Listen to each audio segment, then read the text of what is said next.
사랑하는 우리 서울 우림 가족 여러분, 이렇게 또 오랜만에 뵙게 돼서 반갑습니다. 제가 3년 만에 다시 이렇게 여러분들을 또 이렇게 뵙게 되었습니다. 감사하게 올해는 또 우리 단기 선교팀이 뉴질랜드를 방문해 주셔서 또 함께 새로운 친구들을 또 만나고 또 새로운 권사님 집사님들을 뵙고 또 은혜로운 시간을 가지고 이렇게 또 찾아와서 여러분을 뵈니 참 감사하고 기쁘고 행복합니다. 우리 옆에 계신 분들과 함께 인사하겠습니다. 사랑하고 축복합니다. 네, 오늘 제가 말씀을 나누기 전에 먼저 우리 뉴질랜드 선교에 대해서 잠깐 먼저 말씀을 드리고 오늘 말씀을 보도록 하겠습니다. 제가 항상 제가 3년, 늦으면 3년, 빠르면 2년에 한 번씩 나오려고 노력을 합니다. 왜냐하면 제가 지난번에 느낀 게 내가 잊혀져 가는구나. 더 이상 잊혀지기 전에 방문해서 또 선교지에서 있었던 일들을 또 말씀을 드림과 함께 또 잊혀지지 말아야 되겠다. 이런 생각들이 좀 많이 들더라고요. 근데 여러분들의 기도와 사랑과 귀한 물질의 지원을 통해서 저희 가정이 지금 벌써 13년째입니다.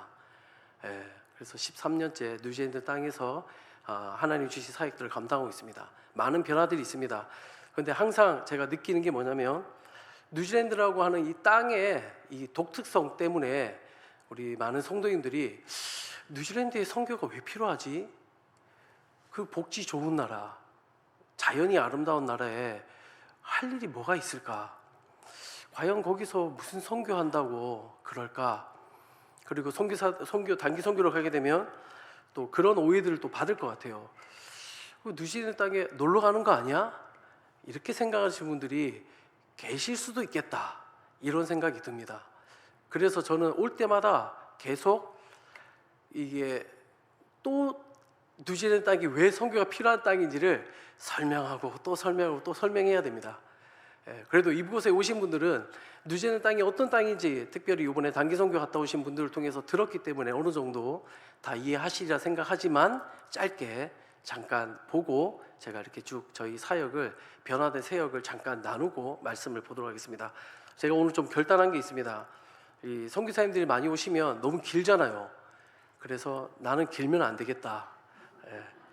최대한 노력을 하겠습니다. 어여삐 봐주시고, 보겠습니다. 저게 뉴질랜드 지도고요. 위에가 북섬, 밑에가 남섬입니다. 자, 넘겨주시고, 왼쪽은 오클랜드의 중심지, 그리고 오른쪽은 남섬의 제일 유명한 마운트 쿡 산입니다. 참고로 저는 13년째 저곳을 가본 적이 없습니다. 쉽지 않습니다. 네, 넘겨주시고, 뉴질랜드 인구인데 이게 저기 보시면 오른쪽이 최신에 한 건데 2023년인 걸로 알고 있는데 거기 보시면 535, 그러니까 인구 땅덩어리 엄청 넓은데 인구는 다 해봤자 500만 이거밖에 안 돼요. 500만 명밖에 되지 않습니다. 자, 넘겨주시면 종교, 여기서 할 말이 많은데 보십시오. 무교가 51.6%죠. 이게 2023년도 통계입니다. 그러니까 갈수록 무교가 증가하고 있습니다. 기독교가 32.3%인데 저게 신뢰할 수가 없어요. 사실은 10%도 안 됩니다. 근데 왜 32.3%냐? 인구 조사를 하면 나는 지금 교회 다니지 않았지만 우리 부모님이 교회 다녔어. 그러니까 그냥 틱하는 거예요. 뻥튀기 된 겁니다. 그러니까 그만큼 뉴질랜드는 지금 불신자들이 많고 교회를 나가지 않는 기독교 인구가 갈수록 줄고 있고 다른 타 종교들이 갈수록 커져가고 있는 상황입니다. 자, 넘겨주시고, 저는 이제 저희가 HHF라고 일부러 짧게 줄여서 이렇게 얘기합니다. 그러니까 이 의미는 Hearts and Hands Fellowship이에요. 그러니까 두 손과 마음을 담아서 우리가 함께 교제하고 그리스도의 사랑을 나누는 교회 공동체, 그래서 줄여서 HHF입니다. 저희는 사역이 예배, 그리고 기도, 그리고 신방, 그리고 여러 가지 행사 이렇게 하고 있습니다. 저희 공동체는 다민족 공동체예요. 좀 이따 소개를 또 잠깐 하겠습니다. 자, 넘겨주시고, 자, 우리 이 선교사님은 저랑 함께 동역하는 선교사님이에요. 애가 4명입니다. 아이가 어리죠. 우리 장세정 또 우리 선교사님 에스더 사모님인데 이 가정과 함께 저는 거의 지금 한 9년 같이 사역을 하고 있어요. 그리고 4년 전에 장세윤 선교사님이 교회를 개척을 했고 2달 후에 제가 합류를 해서 지금까지 함께 공동 목회로 같이 함께 귀한 파트너십으로 함께 우리 교회 공동체를 섬기고 있습니다. 자, 넘겨주시고 예배입니다. 저 왼쪽에 있는 건물이 이번 단기 선교팀이 와서 함께 예배드렸던 공간입니다. 아주 작아요. 저희가 예배드릴 공간이 없어서 계속 가정에서 모여서 예배했는데 감사하게 저희가 크리스찬 미션 센터예요. 근데 그 속에서도 이제 그냥 컨퍼런스 룸이라고 회의를 하면 항상 저기서 다른 옆에 종교 기관들이 많이 있어요. 사무실이. 근데 컨퍼런스 룸이라고 해서 그냥 모여서 회의할 때 쓰는 데를 우리가 주일마다 빌려서 사용하고 있습니다. 그래서 우리는 저렇게 모여서 예배하고 오른쪽에는 이제 1월 달이 되면 12월, 1월이 뉴질랜드는 여름이니까 여름이 되면 저희는 이렇게 나가서 예배를 하기도 합니다. 자, 넘겨주시고 그리고 이거는 그러니까 우리 공동체의 다민족 공동체인데 저희 공동체에 얼마나 다양하냐면 키위, 그 다음에 뉴질랜드 사람들, 마오리, 그리고 이란, 아프가니스탄, 방글라데시, 일본, 한국, 최근에 인도, 말레이시아 9개국 사람들이 아프리카도 있습니다. 10개국 10개의 다양한 나라 사람들이 함께 모여서 예배하고 있습니다. 전날은 이제 이란의 새해예요. 누르즈라고 이란의 새해인데 이란의 새해는 우리나라 새해하고 달라요. 우리는 1월 1일 또 음력으로 설이 따로 있죠. 2월에. 이란은 3월 달에 새해가 시작이 돼요. 올해는 3월 20일쯤에 시작이 됐는데 그때 이란 친구들을 다 초대해서 함께 예배한 거예요. 그리고 사진을 찍은 겁니다. 저기에 오신 이란 친구들 다 섞여 있는데 저 이란 친구들 다 무슬림에서 개종한 친구들이에요. 예수님을 만난 사람들. 자, 넘겨주세요. 그리고 제 아내가 주일학교를 섬기고 있어요. 아이들이 그렇게 많지 않습니다. 하지만 조그만 공간을 저희가 빌려서 저기서 아이들과 함께 이제 아내가 아이들 예배를 인도하고 있습니다. 자, 넘겨주시고 그리고 기도에 저희는 매주 수요일마다 기도합니다. 오른쪽에가 저기 인터서브 사무실이에요. 저희가 인터서브 사무실에서 기도하는데 많지는 않지만 저기 모인 대부분이 다 이란 사람들입니다.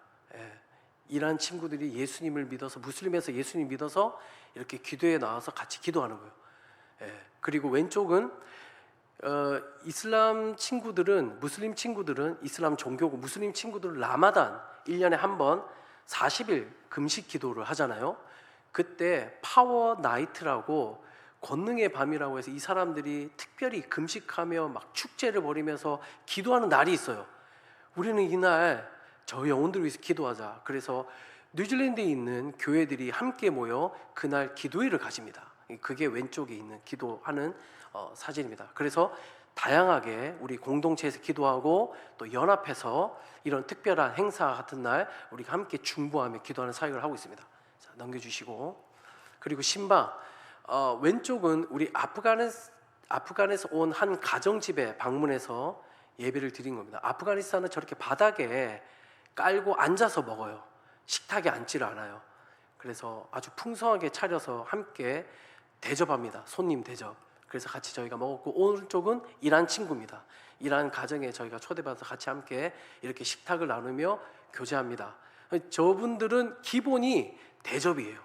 풍성한 대접, 있는 힘을 다해 대접을 하면 거기 가서 저희가 함께 맛있게 먹고 같이 축복하며 기도하고 예배합니다. 자, 넘겨주시고 그리고 왼쪽은 이란 가정인데 저기 이란 가정 또 오른쪽 밑에는 또 다른 아프가니스탄 가정 이렇게 저희가 계속 주기적으로 신방을 합니다. 자, 넘겨주시고 왼쪽에는 우리 방글라데시 형제예요. 최근에 왔는데 우리 단기선교 팀원들은 다 만났습니다. 저 형제 집을 방문한 거예요. 저 형제가 초대를 한 거예요. 같이 가서 한 사진이고 또 오른쪽 밑에는 저 형제가 이란에서 온 형제예요. 그래서 저 이란 형제가 잘 못 먹어요. 그러니까 이빨이 없어요. 잘 씹지를 잘 못하는데 한국 음식을 너무 좋아해요. 그래서 한국 식당에 데리고 가서 기도 후에 같이 함께 식사하고 있습니다. 자, 넘겨주시고 자, 행사 저희는 다양한 행사들을 하는데 왼쪽에는 그러니까 뉴질랜드는 이게 한국은 어버이 주일이 딱 하나가 있잖아요. 근데 뉴질랜드는 Mother's Day, 어머니의 날과 Father's Day, 아버지 날이 따로 있어요. 저 왼쪽은 어머니 날에 어머니 주일에 우리 여성들은 다 카페 가서 차를 마시고 있을 때 우리 아이들이 모여서 엄마들을 위해서, 여성들을 위해서 이제 돌에다가 그림을 새겨서 이렇게 하는 그런 행사 같은 걸 하는 거죠. 그리고 오른쪽에는 우리 뉴질랜드는 텀방학이 4번 있어요. 각 3개월 공부하고 2주 쉬어요.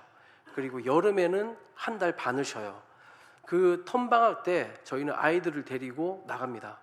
그 저기 있는 3명의 아이가 일본 가정 아이들이고요. 2명이 3명이 맨 오른쪽에 있는 애가 저희 막내 동건이, 그리고 옆에가 한국에, 그 옆에가 일본, 맨 옆에가 한국에, 이렇게 아이들 데리고 가서 액티비티를 합니다. 자, 넘겨주시고. 그리고 요거에 아주 감격스러운 일인데 저 자매가 일본 자매예요. 죄송합니다. 일본인 가정이 한 가정인데 그 딸이 올해 세례를 받았어요. 아주 감사한 일이죠.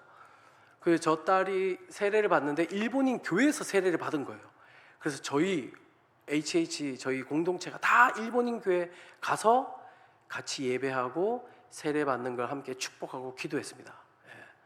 자, 그래서 이런 행사들을 저희가 합니다. 길기 때문에 제가 줄입니다. 혹시 궁금하시면 저에게 문의를 주시면 제가 따로 만나서 긴 은혜의 이야기들을 또 나누겠습니다. 자, 넘기겠습니다. 자, 이번에 감사하게 우리 서울 우림교회에서 단기 선교팀이 오셨어요. 너무 감사했고 너무 풍성했습니다. 저는 이번 또 단기 선교팀을 통해서 또 다시 경험합니다. 하나님이 하시는구나. 계획은 세우지만 일하시는 건 하나님이시잖아요. 그리고 또 한 가지 경험합니다. 와, 서울 우림교회 성도님들이 기도를 정말 너무너무 간절히 해주셨구나. 여러분의 기도의 힘을 느끼는 거예요. 이번 단기 선교팀이 오셔서 우리 단기 선교팀이 가져다 준 이 따스함과 은혜와 사랑이 이루 말할 수가 없습니다. 자, 넘겨주시면 제가 사진이 많이 없어서 그냥 짧게 이렇게 했습니다. 이 다양한 만남인데 저기 지금 뒷모습이 있는 3명이 중요해서 일부러 뒷모습을 보여드린 거예요. 왜냐하면 저분들은 불법 난민자들이에요. 앞에서 사진을 찍을 수가 없어요. 저 불법 난민으로 오셔가지고 있는 저 형제 자매 저 가정 초대했는데 저들이 너무 오랜만에 예배를 한 거예요. 근데 감사하게 저 불법 난민자들이 다 신앙인들이었던 거죠. 하지만 교회를 못 나가고 있었어요.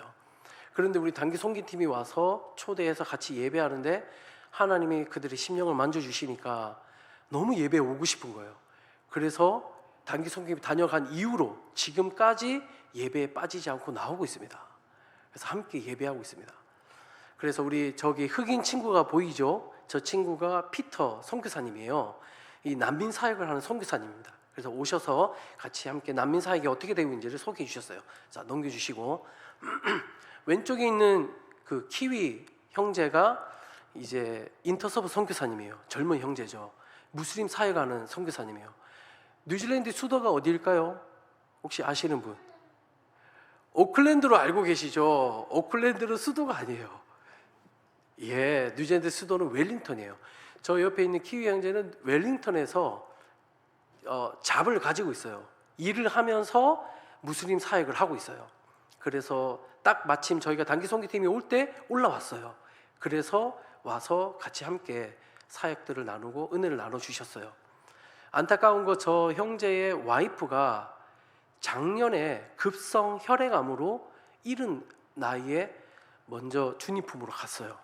그 상처와 아픔이 아직도 남아있는데 감사하게 와서 저희에게 오셔서 또 귀한 은혜를 나눠주셨습니다. 자, 오른쪽에 있는 형제가 아까 말씀드린 세이프하우스 난민 사역하는 우리 피터 선교사님. 자, 넘겨주시고, 그리고 우리 저기 보시면 가운데 이제 주머니에 손을 놓고 계시는 우리 분이 케빈 선교사님이세요. 그리고 맨 오른쪽에 블루색 옷을 입고 계신 분이 와이프인 메리 선교사님이세요.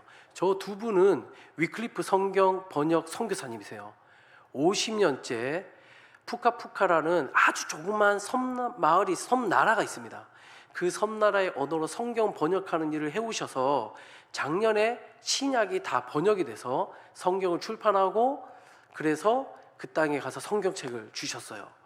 그리고 오클랜드의 소수로 푸카푸카 그 나라 섬에 있는 사람들이 모여서 예배하는 교회가 있는데 그 교회 성도님들이 오신 거죠.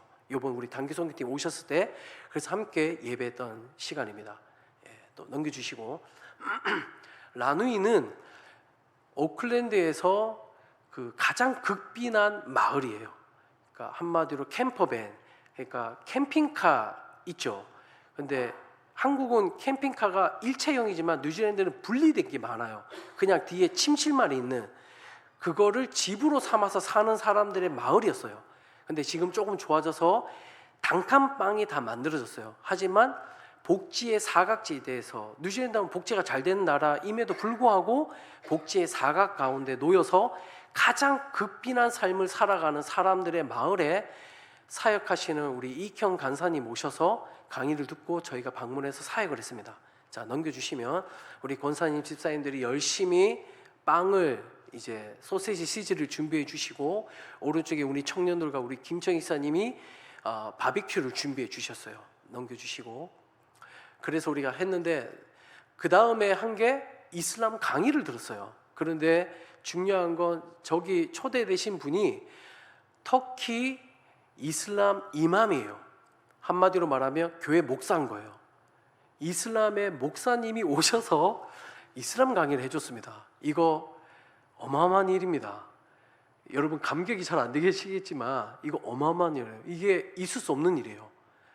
하나님의 은혜로 그래서 오셔서 강의를 해주셨고 넘겨주시고 그리고 저희가 요양원을 방문해서 우리 저 스테판이 우리 이란에 온 저 할아버지가 연세 드신 우리 형제님이 홀로 사세요.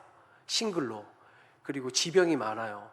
근데 그 요양원에 방문해서 저희가 함께 축복하고 같이 사역을 했습니다. 자, 넘겨주시고 그래서 우리 제이가 또 우리 마오리 자매에게 선물을 주고 우리 또 청년들이 정말 주한이가 또 그곳에서 멋지게 태권무를 또 해서 거기 있는 분들이 처음 보잖아요. 우와, 이런 이 어린 나이에 막 발차기를 그냥 날아서 하는데 사람들이 깜짝깜짝 놀라는 거죠. 그래서 너무 큰 기쁨, 우리 청년들이 또 함께 이 요양에 계신 그분들이 반응이 없어요. 다 몸이 안 좋으니까. 그런데 청년들이 이렇게 막 하다 보니까 이들이 마음이 열려가지고 함께 막 기뻐하고 그렇게 했던 사역의 현장이었습니다. 자, 넘겨주시고 그리고 저희가 또 있을 수 없는 정말 쉽지 않은 모스크를 방문한 거예요. 근데 여러분 놀라운 거 저 모스크의 이맘과 모스크의 가장 중요한 리더들, 지도자들이 다 와서 이게 저희에게 설명을 해주는 거죠. 그리고 저 안에서 사진 찍는 거 사실 안 되거든요. 사진을 찍고 특별한 경험을 한 겁니다.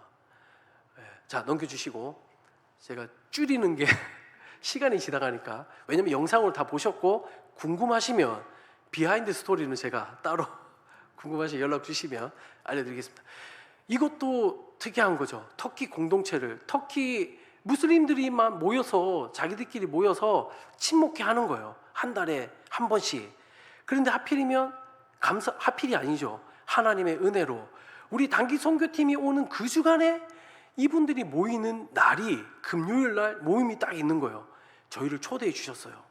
그래서 어마어마한 공간을 그들이 돈을 내고 빌려서 저희가 초대를 받아서 엄청나게 풍성한 식사를 나누며 우리 청년들이 드라마로 또 우리 두리 집사와 우리 영인이가 멋진 악기로 또 무언국으로 또 댄스로 그래서 풍성한 사랑과 은혜를 나눠주는 축복의 시간을 가졌습니다. 네, 넘겨주시고 그래서 왼쪽에 있는 하카인데 하카는 무슬림이다. 마오리 전통 춤이에요. 저 형제들, 저 학생들을 일부러 초대를 한 거예요. 그래서 우리를 환영해 준 겁니다. 그리고 저렇게 우리 두리 집사와 우리 영희 형제가 아름다운 찬양을 또 함으로 그곳에 있는 많은 사람들에게 감동과 은혜를 전해 주셨습니다. 자, 넘겨주시고 또 우리 주일 예배, 마지막 주일 예배를 우리 함께 드렸습니다. 감사하게 우리가 사역했던 모든 분들이 다 자기 교회가 있는데 주일날 오셨어요. 저는 깜짝 놀랐어요. 그래서 함께 각 다른 나라 언어로 함께 찬양하며 예배했습니다. 그래서 자, 넘겨주시고 또 마지막 어린이 사역하고 넘겨주시고 마지막으로 우리 FF의 공동체, 무슬림 사역하는 공동체예요. 8년 전에도 갔던 곳인데 이번에도 우리 방문해서 새롭게 또 그곳에 있는 형제들의 이야기를 듣고 함께 축복해 주는 시간을 가졌습니다. 자, 이상으로 단기 선교가 정말 하나님 은혜 가운데 또 여러분들이 기도해 주셔서 저는 사실 준비하면서 걱정을 많이 했어요. 하지만 제 걱정은 걱정이 되지 않도록 하나님이 특별한 은혜를 주셨고, 여러분들의 그 사랑에 지금 우리 HF 사람들은 여러분들을 엄청 그리워하고 있습니다. 그리고 제가 가니까 꼭 안부를 전해달라고, 너무 감사했다고 그렇게 이야기를 합니다. 여러분 감사합니다. 기도해 주시고, 또 먼 길 정말 멀거든요.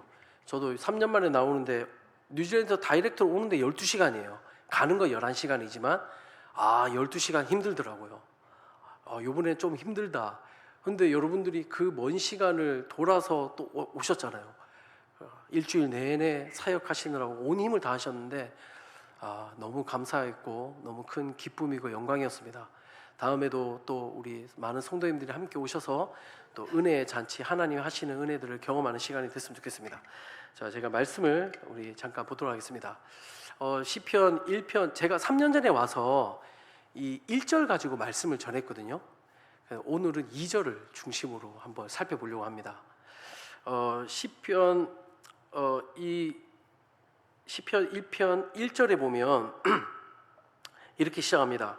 복이 있는 사람은, 여기에 복이라고 하는 단어 히브리의 원문을 보면 복이라는 의미보다 행복한이라는 의미가 더 맞는 해석이에요. 그러니까 다르게 얘기하면 행복한 사람은 이가 맞는 거죠. 그런데 이 단어는, 복이라는 단어와 행복이라는 단어가 같이 쓰여요. 어떤 본문에서는 복으로, 어떤 본문에서는 행복으로 쓰여요. 그래서 신명기 33장 29절 우리 같이 읽어보겠습니다. 시작. 이스라엘이여, 너같이 얻은 백성이 누구냐? 그는 너를 돕는 방패시요 내 영광의 칼이시로다. 내 대적이 내게 복종하리니 내가 그들의 높은 곳을 밟으리로다. 여기에 이스라엘 너는 행복한 사람이로다. 여기 행복이라는 단어가 오늘 시편 1편에 있는 복 있는 사람의 복과 같은 단어예요. 그러니까 어떤 본문에는 복으로, 어떤 본문에는 행복으로 쓰여요. 그리고 신약에 오면 팔복, 심령이 가난한 자는 복이 있나니, 이 복도 이 단어예요. 그래서 어떤 성경에 보면 행복한 사람은, 심령이 가난한 자는 행복하도다, 행복한 사람이로다, 이렇게 번역을 하고 있어요. 그러니까 이 복과 행복이라는 단어가 같이 쓰이고 있다라고 하는 것을 여러분 기억하시면 좋겠습니다. 그러니까 시편 1편은 우리에게 복 있는 사람, 진정으로 행복한 사람은 어떤 사람인지를 말씀하고 있습니다. 시편 1편이 단순히 복 있는 사람, 행복한 사람이 되려면 어떻게 해야 되는가, 그 조건과 방법을 말씀하는 것이 아니라 시편 1편은 복이 있는 사람, 행복한 사람으로 존재의 변화가 일어난 사람이 어떻게 살아가야 하는가를 시편 1편이 지금 말씀해주고 있어요. 이 출발은 엄청난 차이를 만들어냅니다. 만약 여러분 복 있는 사람과 행복한 사람이 되기 위한 조건과 방법에서 출발을 한다면, 복 있는 사람, 행복한 사람은, 행복한 사람이 되는 것은 내 노력이에요. 나의 노력에 의해서 결정이 되는 거예요. 이거는 세상의 정의와 방법입니다. 그러나 우리가 복 있는 사람으로, 행복한 사람으로 존재의 변화가 된 것에서부터 출발을 한다면, 이 출발은 나의 노력과 의지와 상관없이 위로부터 주어지시는 은혜로 된 것임을 고백하는 것입니다. 이것을 이해하기 위해서 우리는 복과 행복이라는 의미가 뭔지 먼저 생각을 해볼 필요가 있습니다. 여러분, 복과 행복의 사전적인 의미, 그리고 복과 행복의 성경적인 의미가 무엇인지 한번 살펴보려고 합니다. 표를 보여주세요. 자, 이 사전적인 의미, 세상에서는 사전적인 의미로 복은 무엇이냐면 외부에서 오는 좋은 운수, 물질적인 행운을 의미해요. 사전적인 의미에서 행복은 내면의 기쁨과 만족감을 행복이라고 정의합니다. 이것의 출발은 외부로부터 오는 거예요. 우연히, 그리고 나의 엄청난 노력에 의해서 얻어질 수 있다라고 세상은 말합니다. 그리고 그 특징은 상황에 따라 변하는 거예요. 일시적이에요. 언제든지 잃어버릴 수 있는 겁니다. 여러분, 어떤 행복을 누렸을 때 그 행복이 영원합니까? 아니죠. 예를 들어서 내가 핸드폰을 새로 샀어요. 최신 핸드폰을 샀더니 너무 기뻐. 근데 그 기쁨이 얼마나 갑니까? 이틀이면 끝나잖아요. 내가 좋은 자동차를 샀어요. 근데 그 기쁨이 얼마나 갑니까? 며칠 안 가잖아요. 세상에서 우리에게 주는 행복과 기쁨은 일시적이에요. 하지만 성경에서 말하는 복과 행복은 의미가 다릅니다. 자, 성경에서 말하는 복의 의미는 하나님이 주시는 근원적인 은혜와 선물을 복이라고 말합니다. 그리고 성경적인 의미에서의 행복은 하나님과의 올바른 관계에서 오는 평안을 의미합니다. 그러니까 성경에서 말하는 복과 행복의 출발은 하나님이에요. 내가 아닌 겁니다. 그리고 그 특징은 하나님으로부터 주어지는 것이기 때문에 상황과 무관하고 지속적입니다. 여러분, 이것이 바로 세상의 복과 성경이 말하는 복의 차이가 얼마나 큰가 하는가를 우리는 알 수 있습니다. 여러분, 성경에서 등장하는 믿음의 사람들을 한번 보십시오. 그들은 예상치 못한 어려움이나 고난 속에 잠시 낙심할 수 있습니다. 그리고 넘어지기도 합니다. 그러나 하나님과의 관계 속에서 하나님으로부터 주어지는 그 은혜와 축복 가운데 그 하나님과 함께 하심으로 인해서 그들은 그 고통의 시간, 어둠의 시간 속에서도 하나님의 평강을 누립니다. 하나님의 기쁨을 누리는 것을 우리는 볼 수 있습니다. 여러분, 바울을 보십시오. 감옥에서도 실로와 함께 찬양하고 기도하지 않습니까? 어떻게 가능하죠? 요셉을 보십시오. 다윗을 보십시오. 제가 더 많은 말씀을 안 하겠습니다. 왜냐하면 이걸 설명하면 또 길어지니까. 여러분, 하나님이 주시는 기쁨과 행복은 환경을 초월합니다. 어떤 고난과 어려움도 우리를 낙심시킬 수 없는 겁니다. 여러분, 무엇이 진정한 복과 행복이라고 생각하십니까? 어떻게 진정한 복과 행복을 찾고 누릴 수 있다고 생각하십니까? 세상 사람들은 복을 받고 행복해지는 조건으로 크게 세 가지를 말합니다. 첫 번째가 돈, 두 번째가 권력, 세 번째가 명예 또는 세상적인 성공이죠. 이 세 가지가 우리에게 진정한 복과 행복을 가져다 줄 수 있을 것이라고 생각합니다. 여러분, 과연 그럴까요? 근데 여러분, 여기서 오해하시면 안 됩니다. 돈과 권력과 명예와 세상적인 성공이 이 세상에 살아가면서 필요하지 않다는 게 아닙니다. 필요합니다. 그걸 통해서 하나님 나라와 영광 위에 사용하면 됩니다. 그런데 그것으로 나의 행복이 주어진다 생각하면 큰 착각이라는 겁니다. 그것이 나에게 진정한 축복과 행복을 가져다 주는 것이라고 생각을 한다면 큰 오류에 빠져 계시는 것입니다. 결코 그런 것들이 우리에게 행복을 가져다 줄 수가 없습니다. 여러분, 이것을 연구한 게 있습니다. 그 하버드에서 이 행복이라는 것에 대해서 연구를 했어요. 우리 인생의 행복의 조건은 무엇일까? 이렇게 계속 살아도 되는 것일까? 어떻게 살아야 행복한 삶이 될 수 있을까? 이런 질문에 답을 찾기 위해서 하버드 대학에서 72년 동안 연구를 했습니다. 그리고 그 연구의 결과를 발표했습니다. 그 책이 행복의 조건, 하버드 대학교 인생 성장 보고서라는 책이 있어요. 이 책이 하버드에서 발표한 책이에요. 이 연구 대상자가 첫 번째 하버드 대학교 법대 졸업생 268명, 그리고 그리고 도시 빈민 남성 456명, 그리고 여성 집단 중에 IQ가 150 이상 천재적인 여성들 90명, 그래서 총 814명을 대상으로 무려 72년 동안 그들의 인생을 따라다니며 조사를 한 겁니다. 다양한 계층과 사회적인 위치와 배경을 가진 사람들을 대상으로 무려 72년 동안 70년 이상 지속적으로 그들의 건강, 재정, 사회적인 위치와 성공, 이것을 조사하면서 내린 결론이 바로 그 책입니다. 이 책의 저자 로버트 발딩거는 강연에서 이렇게 얘기합니다. 돈과 명예와 사회적 성공이 결코 진정한 행복을 가져다 주지 못한다. 그런데도 불구하고 세상은 우리에게 더 열심히 일하고 더 열심히 노력하고 더 많이 성취해야만 좋은 삶을 살 수 있다라고 끊임없이 말하고 압력을 준다. 그러나 이 세상의 열심과 노력과 성취가 결코 우리의 전 인생에 진정한 행복을 가져다 주지 못한다라고 이 교수님은 밝히고 있습니다. 그는 72년간의 이 긴 연구 결과 끝에 발견하게 된 것, 그러면 사람은 어떻게 행복한 삶을 살 수 있는가? 진짜 행복은 어디에서 나오는가? 이 교수님이 밝힌 연구의 결과는 결국 우리가 행복해지는 건, 사람들이 행복한 삶을 살 수 있는 건 사람들과의 좋은 관계와 사랑을 통해서 사람들은 정말 행복함을 느끼고 그 행복을 오래 누리며 살아갈 수 있다. 이게 하버드 연구의 결과입니다.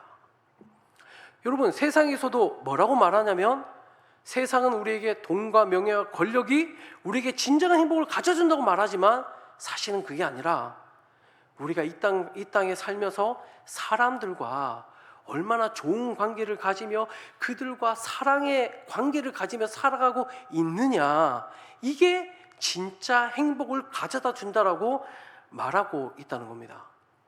그러면 세상에서도 연구 결과 행복은 소유가 아니라, 내가 무엇을 가짐으로 해서 행복해지는 것이 아니라 사랑과의 만남 속에 교제와 그 사랑이 우리를 행복해진다고 말하는 것처럼 우리가 지금 뭔가 큰 오해와 착각을 가지며 우리의 목적이 지금 잘못되어 있다는 것이죠. 세상의 결과도 이렇게 말하는데 성경에서는 뭐라고 말합니까? 진정한 행복과 진정한 복은 하나님과의 관계를 통해서 우리에게 주어지는 것이라고 성경은 우리에게 말씀하고 있습니다. 우리에게 주는 복, 하나님 주신 복은 내가 무엇을 해야만, 무엇을 성취해야만, 소유해야만 가질 수 있는 것이 아니라 하나님의 관계로부터 하나님 우리에게 주시는 거라는 겁니다. 하나님께서 관계에서 누리게 되는 행복은 근본적인 복과 행복을 우리에게 가져다 줍니다.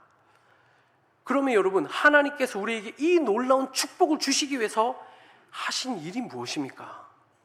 하나님이 우리를 사랑하셔서 죄로 말미암아 타락하며 진리를 알지 못하고 떠나서 세상 가운데 방황하며 고통 가운데 울부짖으며 상처 가운데 쓰러져 있는 우리를 구원하시기 위해 예수 그리스도를 보내주셨습니다.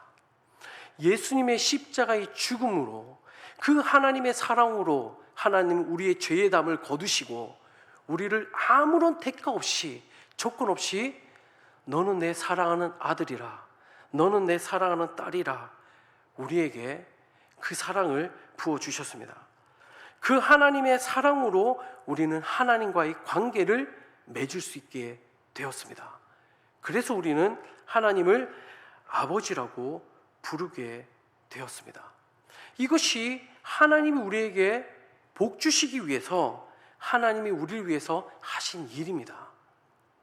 여러분, 그러므로 하나님을 내 아버지라고 고백하고 예수 그리스도가 내 인생의 주인이라고 고백하는, 예수 그리스도를 믿는 우리 모두는 하나님의 축복을 받은 사람이라는 것을 여러분 기억하시기 바랍니다. 이것이 되지 않으면, 이것이 분명하지 않으면 우리는 방황합니다. 이것이 분명하지 않으면 우리는 세상에서 무엇을 소유함으로, 무엇을 가짐으로 행복을 누리려고 한다는 거예요. 예수를 믿고 있는데도 불구하고 고린도전서에 뭐라고 합니까? 질그릇에 우리가 보배를 가졌다. 우리는 보화를 가진 사람들입니다. 이 세상 어떤 것으로도 비교할 수 없고 우리에게 채워줄 수 없는 진짜 보물, 예수 그리스도를 소유한 사람들이라는 겁니다. 진짜 하나님이 주신 복과 행복으로 변화된 사람들, 변화된 존재가 바로 우리라는 거예요. 그런데 이것이 분명하지 않으니까 우리는 자꾸 방황하는 거예요. 세상에서 밀려오는 압력과 도전에 그렇구나, 세상에서 원하는 대로 이것저것 해야만 진짜 행복을 누릴 수 있는 것으로 착각하고 그 앞에 우리는 달려갈 수밖에 없는 겁니다. 하지만 하나님이 우리에게 주신 축복이 얼마나 놀라운지를 알면 우리는 이 세상에서 하나님의 나라를 이루어가는 삶을 살아가는 겁니다. 그 행복과 기쁨은 우리가 이 땅에서 받는 고난과 아픔과 낙심과 절망의 속에서도 우리를 떠나지 않고 우리 안에서 다시 일어날 소생할 힘과 능력을 주셔서 우리가 하나님의 자녀로 그분의 은혜 가운데 참 행복을 누리며 살아가도록 하나님 은혜를 주신다는 겁니다. 자, 그러면 오늘 시편 1편에 우리가 변화된 사람, 하나님의 축복과 행복을 누리는 사람이 어떤 삶을 살아가야 되는지를 한번 보겠습니다. 자, 1절에 보면 행복한 사람, 복인 사람이 따라가지 말아야 할 부정적인 모습을 소개합니다. 자, 1절 말씀을 우리 함께 읽겠습니다. 시작.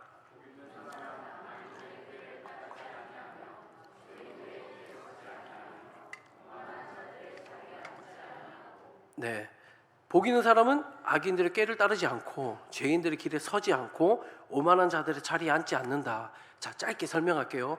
3년 전에 1절을 했으니까. 여기 악인들의 꾀는 악인들의 계략과 계획입니다. 모략, 계획. 그리고 죄인들의 길이라는 건 바른 길을 가지 않고 잘못된 길을 가는 것. 오만한 자라는 것은 남을 비웃고 조롱하는 사람을 말합니다. 그러니까 복이 있는 사람은 악인들의 계획에 동참하지 않아요. 잘못된 길을 알면서도 그 길을 걸어가지 않습니다.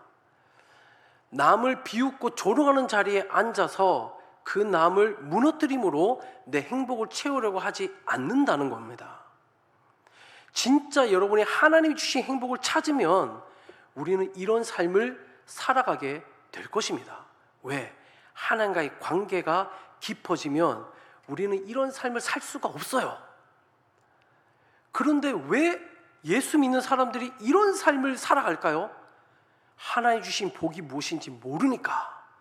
이런 걸 통해서 성공을 성취하려고 하고, 이런 걸 통해서 나의 부를 취하려고 하고, 이런 걸 통해서 세상에서 승리할 수 있다라고 믿는 사람들과 다르다는 거죠. 이걸 모르니까 이런 걸 통해서 해야만 한다고 말하는 겁니다. 그러나 아닌 겁니다. 시편 1편에 뭐라고 합니까? 이런 사람들은 바람에 날아가는 겨와 같다라고 말합니다. 그리고 마지막 날에 하나님 심판을 피할 수 없고 결국 그들은 결국에 망하게 된다라고 말합니다. 그러면 이런 일을 하는 사람들이 자신들의 결과를 모를까요? 알아요. 그런데도 그걸 포기하지 못하는 거예요. 왜? 그만큼 달콤하니까. 성취하는 기쁨이 있으니까. 여러분, 하나님의 복을 발견하시고 누리시기 바랍니다. 그래서 이런 삶을 살아가지 마시기를 간절히 부탁드립니다. 우리는 바르게 살아가야 되지 않겠습니까? 오늘날 한국 기독교가 정말 하나님 주신 복을 제대로 알고 살아간다면 달라지지 않았을까요? 그래서 우리가 달라져야 됩니다. 하나님의 복을 알아야 됩니다. 하나님 주신 축복을 누리는 삶을 살아야 됩니다. 자, 제가 오늘 포인트를 삼고 싶은 건 2절입니다. 그러면 하나님의 복을 받은 사람, 하나님께서 우리를 행복한 존재로 변화시킨 사람은 어떤 삶을 살아가느냐? 자, 2절 말씀 읽겠습니다. 시작.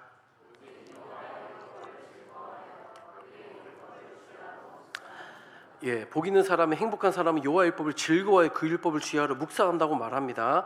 여러분, 왜 여호와 율법을 즐거워하여 그 율법을 주야로 묵상하게 될까요? 그거는 하나님의 말씀을 통하지 않고서는 하나님을 알 수 없기 때문이에요.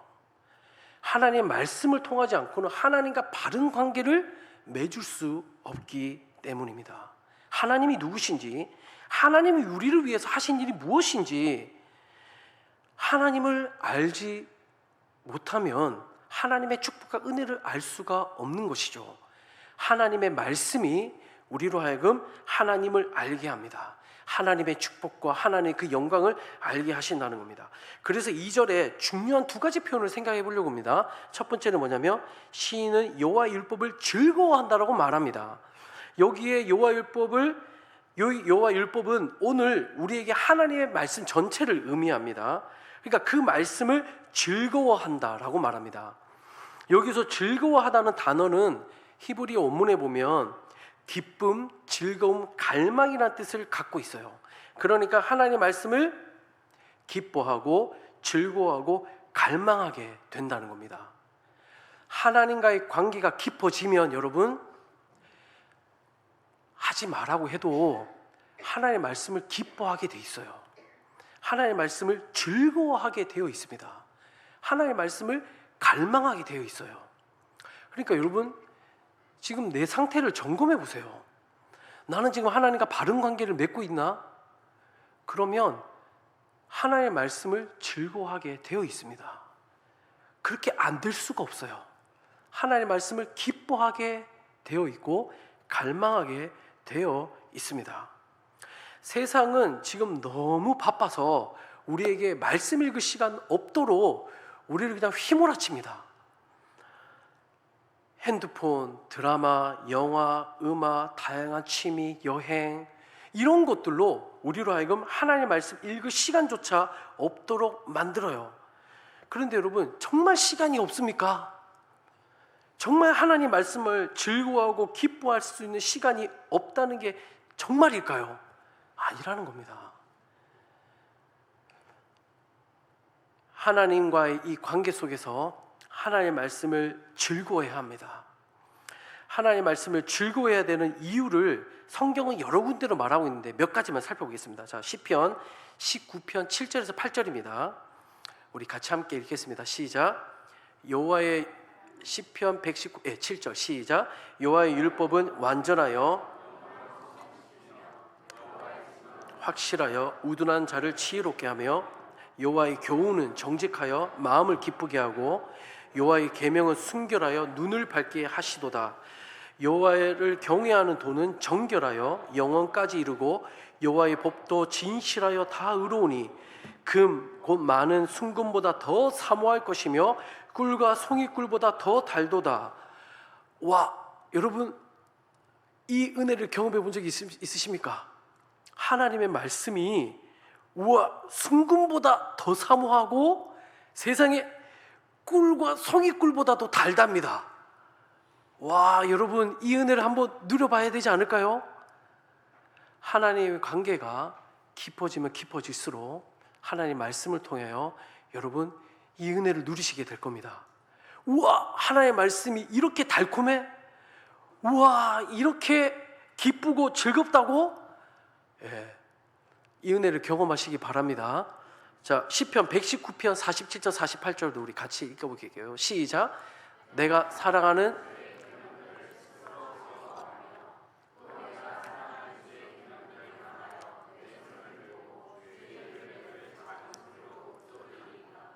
시편 119편에 뭐라고 얘기합니까? 내가 사랑하는 주의 계명들을 스스로 즐거워하며 또 내가 사랑하는 주의 계명들을 향하여 내 손을 들고 주의 율례들을 작은 소리로 읊조리이다.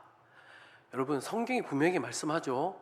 내가 사랑하는, 내가 세상에 금보다도 더 사모하는 송이꿀보다도 더 단 하나님의 말씀, 그 말씀을 즐거워함으로 그 말씀의 은혜를 한번 누려보시고 그 말씀의 깊은 은혜의 세계를 한번 경험해 보시기 바랍니다. 제가 우리 공동체 자매 이야기를 하나 해드리려고 합니다.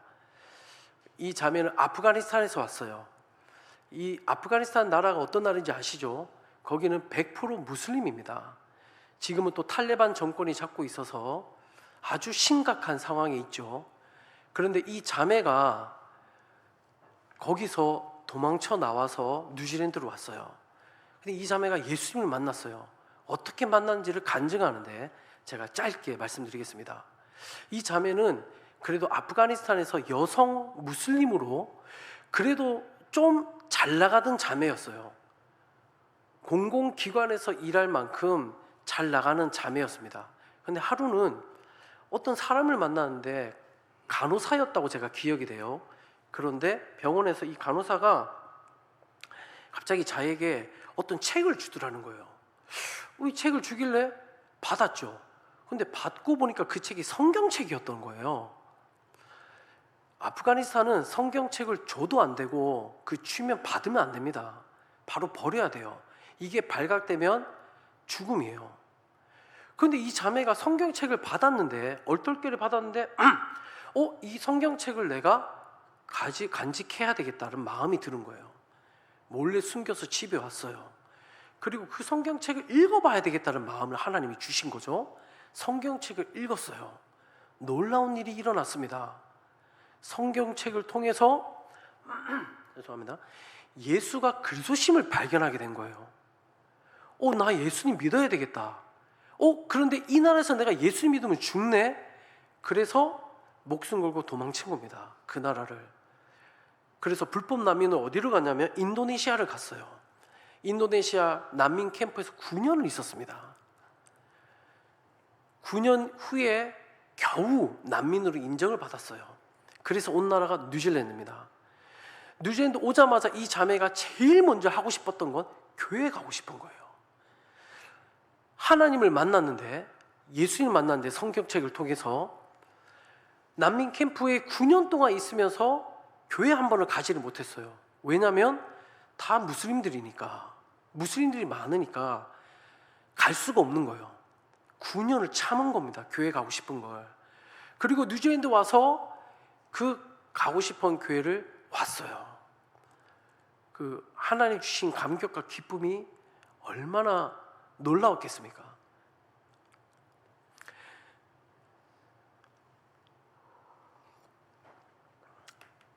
교회 와서 처음부터 끝까지 눈물을 흘리며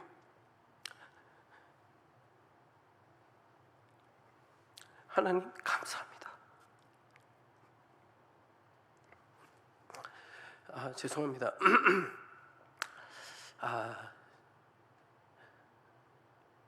제가 조금 이렇게 감정이 좀 많아서 은정자매가 그런 말을 하더라고요. 목사님 또 울 거죠?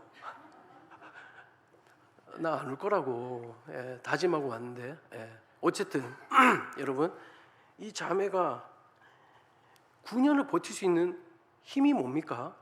말씀을 통해서 하나님을 만난 거예요. 여기에 진짜 행복이 있다. 다른 거 없다.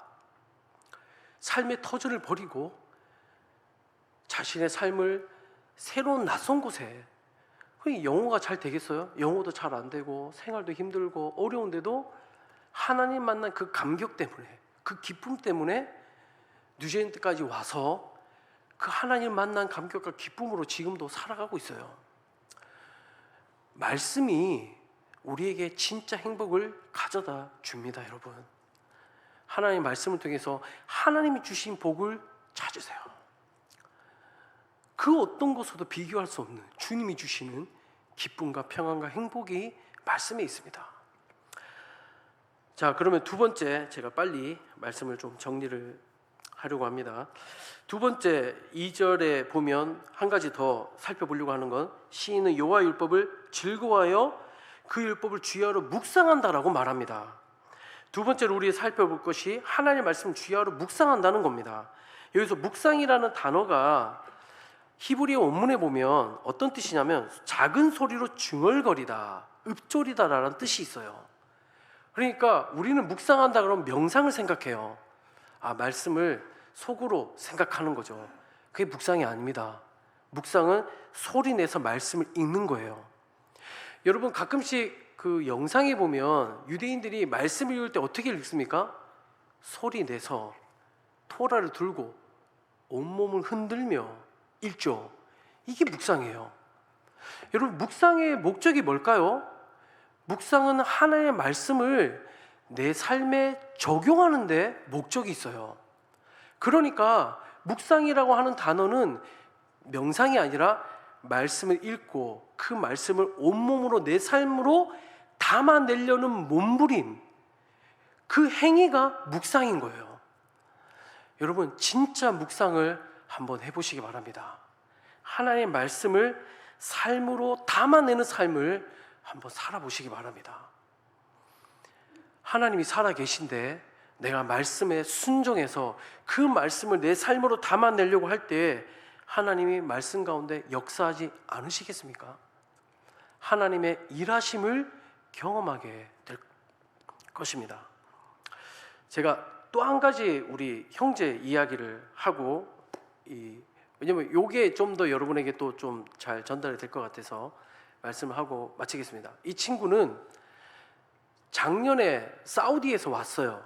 저희 공동체에 오시는 분이 아니고 사우디에서 한 형제가 왔어요. 이 형제가 이름이 아흐메드 족탄입니다. 이 형제는 사우디 출신으로 아버님이 이슬람 학자예요. 이 형제는 이슬람 학자의 아들로 태어났어요. 그러니까 이 아들은 13살 때, 이 형제는 13살 때 꾸란을 다 외웠어요. 그 많은 꾸란을 다 외웁니다. 그토록 철저한 이슬람.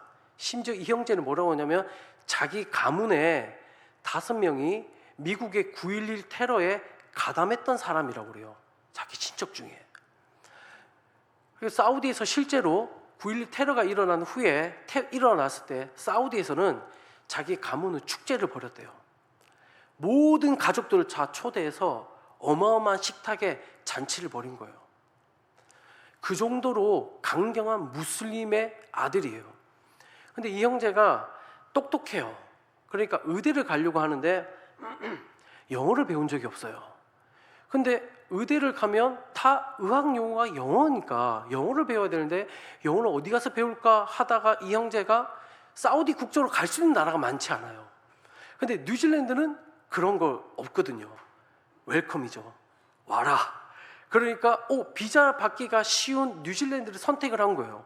그래서 뉴질랜드 공부하러 왔습니다. 공부하러 와서 호텔에 머물고 있는데 하루는 자는데 환상을 본 거예요. 꿈에 어떠한 밝은 사람이 와서 건물을 보여주면서 이 건물을 찾아가라 라고 한 거예요. 이 형제가 무시했죠. 근데 또 환상 가운데 꿈을 꾸는데 꿈을 꾼 거예요. 이 건물을 찾아가라. 그래서 수업을 마치고 오클랜드 시티 거리를 걸어 다니는데 자기가 꿈에 봤던 건물이 딱 있는 거예요. 그 건물이 뭐였냐면 교회였어요. 타바나클 베프티스 처치. 여러분이 갔던데, 우리 단기 선교팀들이 마지막 주일 저녁에 FF 모임할 때 간 건물.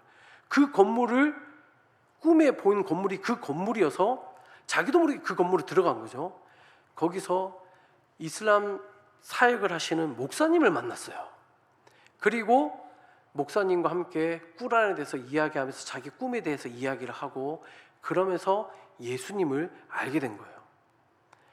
다 생략하고 이 친구가 예수님을 믿게 됐어요. 그리고 사우디로 돌아갔어요.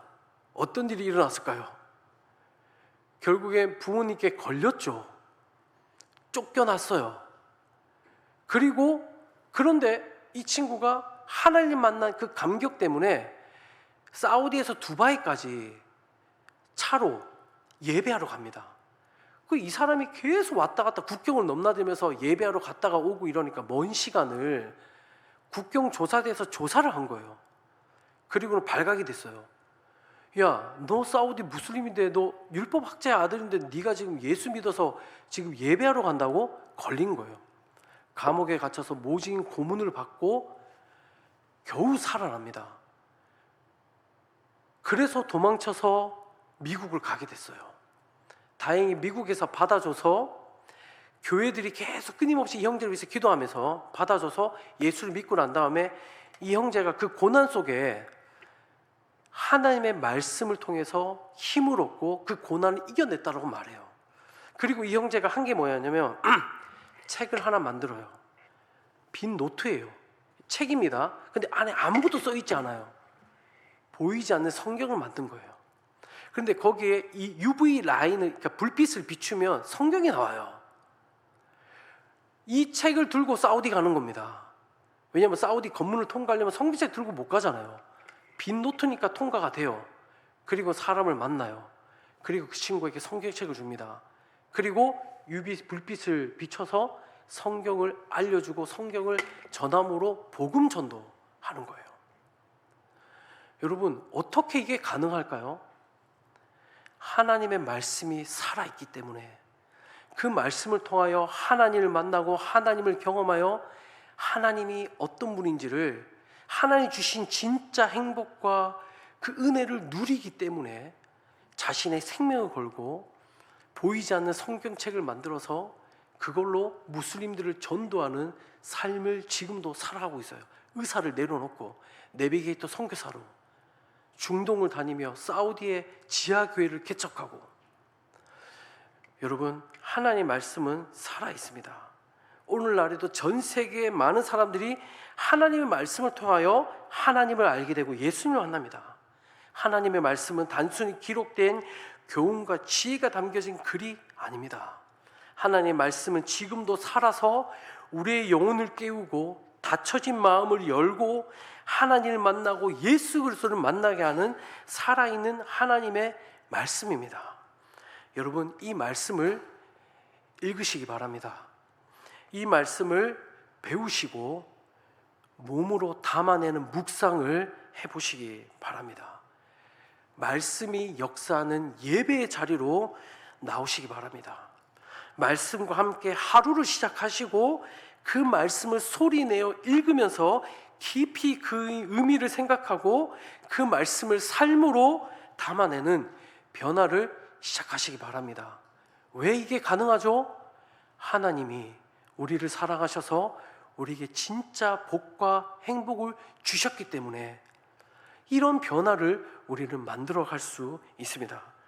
하나님께서 말씀을 통해 여러분에게 진짜 복과 행복을 깨닫게 하시고 누리게 하시고 삶의 변화를 통해 하나님의 축복을 세상 가운데 여러분 가정과 일터와 만나는 사람들에게 흘려보내는 축복의 통로가 되게 하실 줄 믿습니다. 아멘.